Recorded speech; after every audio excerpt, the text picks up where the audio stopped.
Olá, buenos dias, que tal? Como passaram a semana, turma? Bem? Espero e desejo que sim, que essa semana tenha sido muito produtiva. Assim também como eu espero que todos estejam muito bem. Vamos continuar com as nossas aulas de espanhol à distância. Hoje nós vamos ver a aula 9. Aqui na tela vocês estão vendo a aula 15, mas é porque o livro do professor tem numeração diferente da numeração que vocês têm aí na apostila, mas a nível de conteúdo é o mesmo, certo? Muda um pouquinho depois os exercícios, estão lembrados? Já aconteceu isso com uma aula nossa. Pois é, quando nós chegarmos aí na parte dos exercícios, aí eu explico para vocês como que nós vamos estar realizando, combinado? Então, hoje nós vamos estudar el grado del sustantivo. El grado del sustantivo está diretamente relacionado aos diminutivos e aumentativos. O que nós vamos ver de forma específica é a formação dos diminutivos e aumentativos. Então, nós vamos entender a estrutura, mas nós vamos focar mais aí, na formação. Eu tenho uma palavra, eu tenho um substantivo e eu quero colocar esse substantivo na forma, no grau diminutivo. Quais são as possibilidades, que eu tenho? Quais são os termos que eu utilizo para expressar, esse grau em espanhol? Então, a nível de entendimento, para que serve o uso, é igual do nosso português. A diferença aqui vai estar somente no termo, na escrita dos termos. Combinado? Então, não é nada muito complexo. Aí, para explicar sobre essa parte aí, da formação de diminutivos, nós temos aqui uma tira. Então, vamos ver o que diz aí a tirinha de um personagem que todos nós conhecemos, Chapeuzinho Vermelho, que em espanhol nós vamos chamar de Caperucita Roja, tá? Caperucita Roja é o nome aí dessa personagem tão famosa dos livros infantis, Então, aqui fala assim, Hermosa Caperucita, que ojitos lindos tienes. ¿A dónde vas? Voy a llevar un regalito a mi abuelita. ¡Qué casualidad! Voy yendo hacia allá. ¿Te puedo acompañar, muñequita? Por supuesto, se eres meu amiguito. Bom, então, essa história aqui, essa história em quadrinhos, tem o objetivo de mostrar alguns substantivos, que estão nessa forma aí de diminutivos, certo? Então, mais para frente, vai ser utilizado algumas dessas palavras como exemplo na hora da explicação.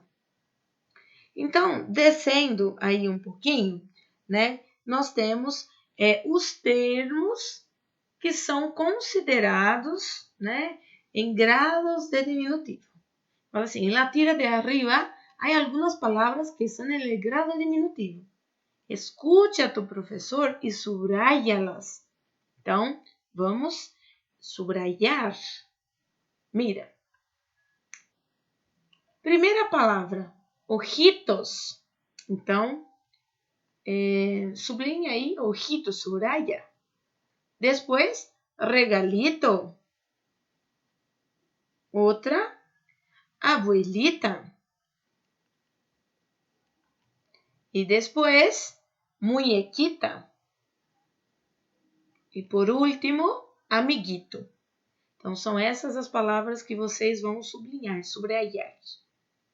Como hemos podido comprobar, en la mayor parte de los casos, el diminutivo tiene un valor afectivo, usado para expresar cariño y estimación. Los sufijos que suelen ser usados son...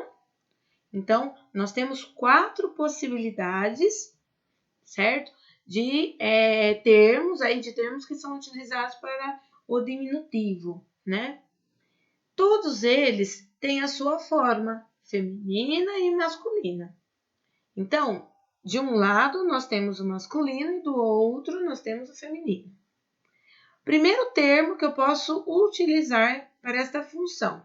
Ito, o feminino, ita. Ico, feminino, ica. Illo, feminino, illa. Uelo, feminino, uela. Então, esses são os termos que eu posso estar utilizando como, né, na função aí de sufixo, certo? Só que eu tenho, né, algumas, vamos dizer, regrinhas, usos, né, de como colocar. Então, não é simplesmente pegar uma palavra, um substantivo e sair colocando lá ao final, né, do termo que vai deixar aquela palavra na forma diminutiva. Não. Eu tenho algumas regrinhas. Se as palavras terminam, né, por exemplo, em a, em o, se terminam em consoante, se terminam, né, e com e, se terminam em n, em r e assim por diante, eu preciso saber o que eu vou retirar ou o que eu vou manter para depois estar colocando aí os sufixos, certo? Então, primeiro caso, palavras terminadas em a ou perdem esta vocal para recibir uma das terminações. Aí vocês podem, né, se perguntar, mas qual eu vou utilizar? Independente, qualquer um destes termos podem ser utilizados com esta função.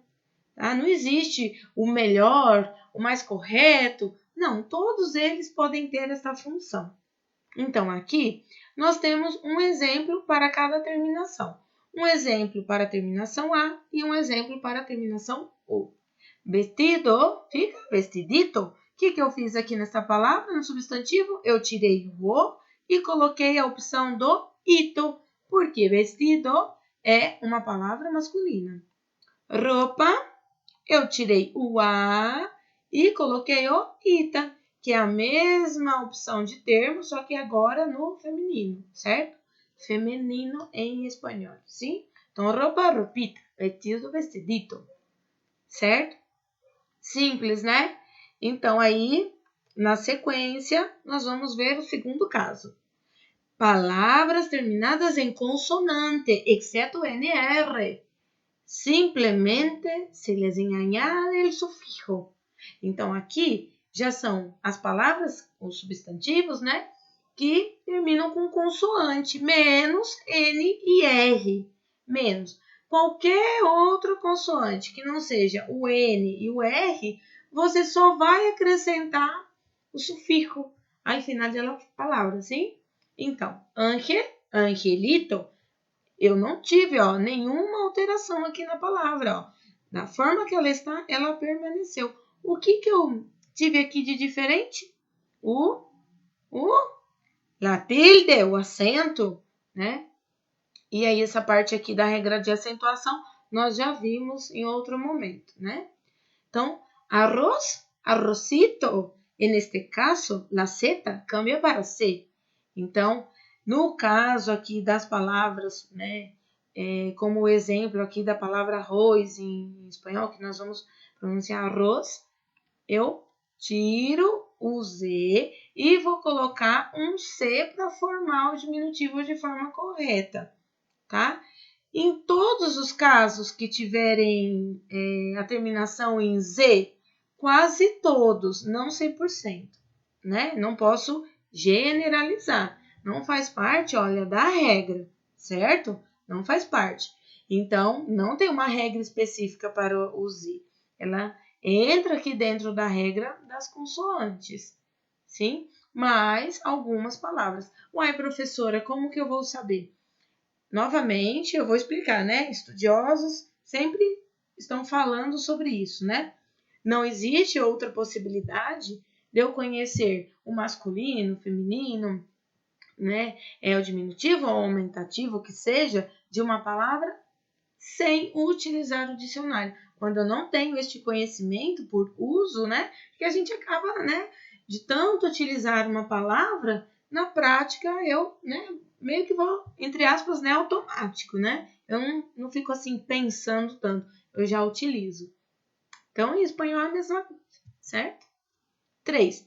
Palavras terminadas em E, N, R. Então, aqui, ó, nós vamos ver uma vogal diferente. Por quê? Na primeira regrinha, no primeiro uso, nós só vamos utilizar dessa forma para as terminações A e O. E o E, o I, né? Nós vamos ver eles aqui em outras formas de utilidade, certo? Então, aqui, se a palavra, né, o substantivo terminar com E, eu vou fazer o quê? Eu vou colocar o C, igual eu fiz aqui, né, no Z, vou colocar o C e depois dele o termo. Então, café, cafecito, amor, amorcico, madre, madrecita, jovem, jovencillo. Então, aqui vocês perceberam que foi utilizado outros exemplos, né? Outras formas aqui daquelas que nós tínhamos visto lá em cima, certo?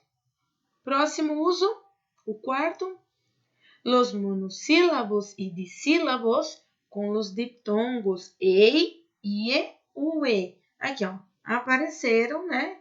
As possibilidades com e, com i, com e. Sempre vão ser na forma de diptongos, certo? Diptongos.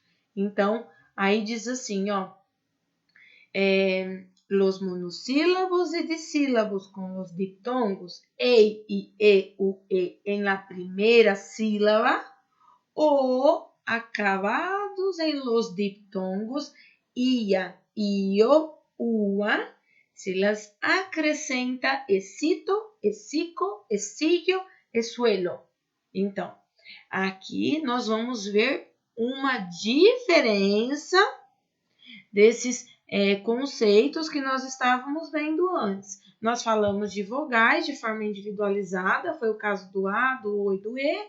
Falamos de consoantes, algumas variações que ocorrem em alguns casos com o Z, e também aí, né, com aquelas consoantes que são exceção aí da regra de uso do 2, que é o N e o R, que eu também tenho que colocar o C.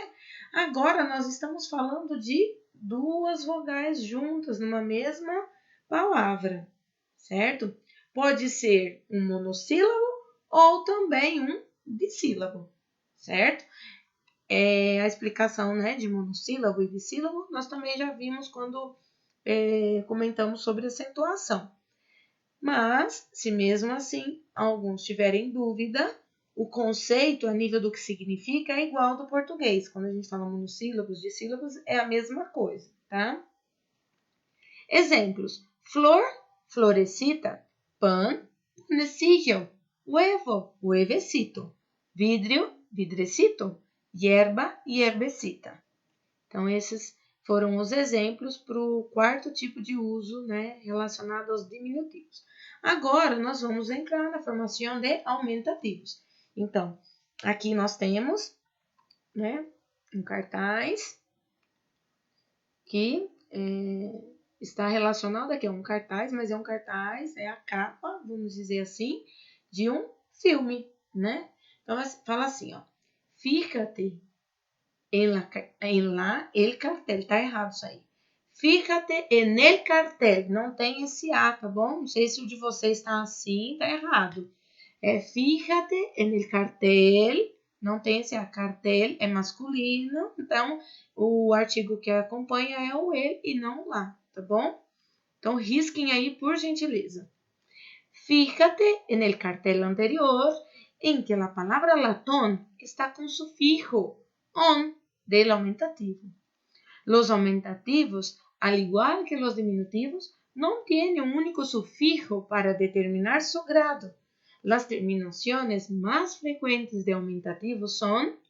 Então, eles estão pedindo para a gente voltar aqui no cartaz, cartel, e analisar a palavra que foi utilizada como exemplo, né, de aumentativo, que é Dom Laton aí, né? Laton, certo? Agora, quais são os termos? Quais são as possibilidades? Lá nos diminutivos, nós tínhamos 4 possibilidades, 4 termos, né? com os seus, né, as suas formas, seus gêneros masculino e feminino. Aqui nós vamos ter somente 3. Então, on, ona, sempre a coluna do masculino e depois do feminino, tá bom? On, ona, ote, ota, asso, assa. Então, essas são as possibilidades de sufixo para determinar o grado aumentativo de uma palavra que seja substantivo. Vamos ver agora os usos, né? Então, nós temos, de los sufijos aumentativos se pode analisar algumas exceções. Então, temos algumas exceções, vamos dizer assim. Vamos ver quais são? Gente, isso aqui é simples, tá bom? Não é nada muito complicado também, não. É simples, igual o que nós acabamos de ver dos diminutivos. Então, fala assim, ó. 1. No siempre la terminación on tiene valor de aumentativo. Então, tem algumas exceções, tem algumas palavras, né, que a estrutura ortográfica da palavra termina com on, mas não significa que aquela palavra está na forma grado aumentativo. Sim, não significa. De novo, não, gente, não tem como vocês conhecerem as palavras. Eu volto a repetir porque é a única forma que existe, certo? Que é olhar no dicionário. Se tem dúvida, precisa consultar. Inclusive, quando se trata de idiomas, é uma forma riquíssima de você não esquecer mais, porque o fato de você procurar, você grava, você acaba memorizando. Então, al ver el ratón saltar del latón, se me disparó el corazón. Então, ratón, latón, coração. Qual dessas palavras, né, estão na formas aí, vamos dizer assim, são utilizadas como grado aumentativo? Nenhuma delas, né?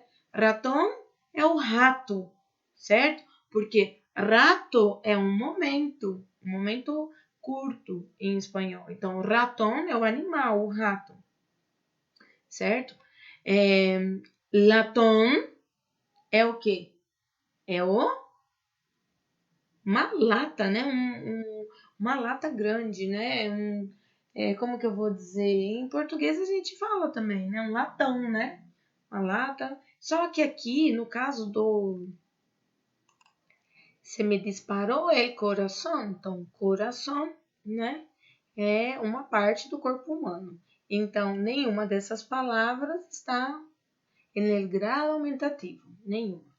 A Paco le encanta esta canción.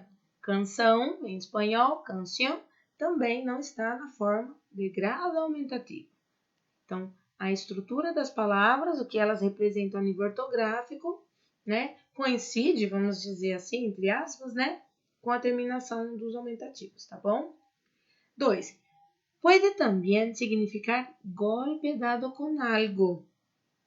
Uy, acabo de recibir un codazo. En esta fiesta hay mucha gente.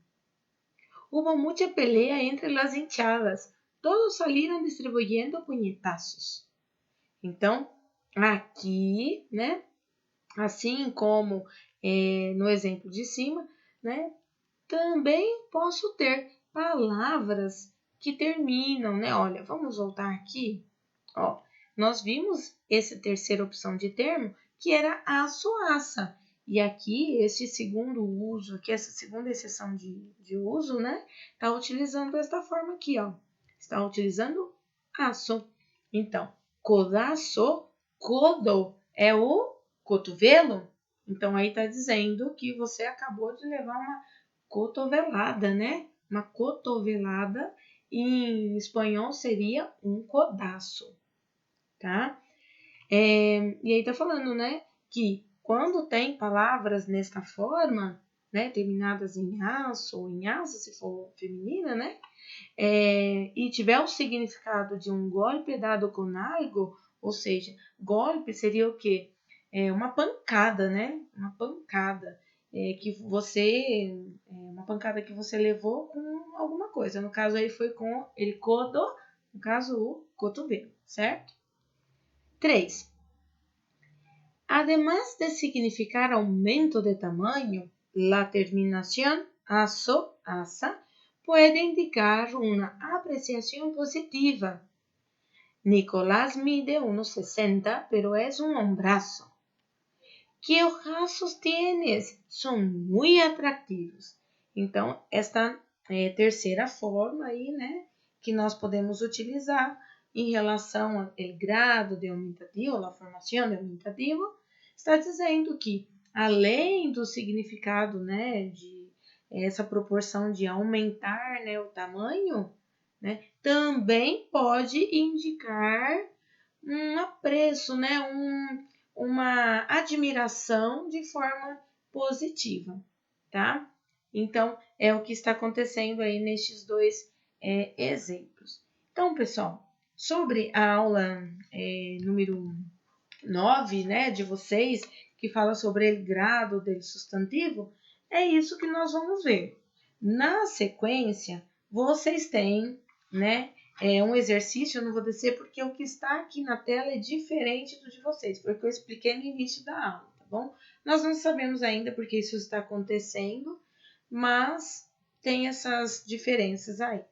Então, agora, peguem lá, é a página 3 dessa aula 9. Peguem lá e eu vou explicar. Eu tô com o meu em mãos e vocês vão olhar aí no de vocês, tá bom? Então, fala assim, ó. Passa as palavras destacadas a grado diminutivo. Então, vocês vão fazer sozinhos. Por quê? Normalmente, eu tô dando a aula e já tô respondendo esses exercícios. E muitos estão copiando e não estão pensando. Então, eu gostaria que vocês fizessem sozinhos para aplicar a regra, para memorizar a regra, para consultar no dicionário, como eu orientei, se for necessário, para ampliar aí o conhecimento de vocês, esse vocabulário que é imenso, certo? Então, aí vocês têm de A até o I, cada uma das frases tem uma palavra destacada, essa palavra destacada é a que vocês vão observar o uso e aplicar aí um dos termos que vai formar a palavra, o substantivo, como diminutivo, tá bom? O 2 é a mesma coisa, só que as palavras vocês vão colocar na forma aumentativa. Então, vocês vão transformar aí em aumentativa, certo? Sigam tanto o 1 quanto o 2, vocês vão seguir essas regrinhas que eu acabei de explicar. Tanto os usos que nós temos lá, né, no diminutivo, quanto também as exceções aí de sufixos em relação ao aumentativo, tá bom? O 3 é uma tirinha simples, né, de Mafalda, que vocês vão ler, interpretar e depois marcar a opção que está incorreta, né, entre essas frases, entre essas frases aí de A até E, tá bom? O 4, vocês vão fazer também, é um exercício de marcar, só que esse segue aquela estrutura em que vocês vão marcar mais de uma opção e vão somar. Então, por exemplo, vamos pensar que está correta, não sei, o 2 e o 8, por exemplo. Se for isso mesmo, a resposta será 10. Normalmente, em vestibular, vocês vão ter assim essa estrutura, aí depois tem A, 10, B, 11, então vai estar as opções lá de soma. Então, façam isso também. Encontrem, né, as respostas que estão corretas e somem, tá bom? E vamos fazer até o exercício 5 só, tá bom? Então, vamos fazer o 1, 2, que é mais prático, o 3, o 4 e o 5 aí, né, que são mais de assinalar. Certo, turma? Tudo bem? Então, perdão, eu olhei na página errada. Desculpa, gente, ó. Vocês vão fazer o 1, o 2, o 3 e o 4 só, tá bom? Porque a página 4 já começa em Tchufate e nós não vamos fazer, tá? Desculpa, tá bom? Então, vocês vão fazer somente os exercícios da página 3. Façam com atenção, aplicando aí as regrinhas que eu expliquei. Dúvidas, é só entrar em contato. Estou à disposição de vocês, tá bom? Um super beijo, turma. Hasta la próxima semana. Um besito a todos.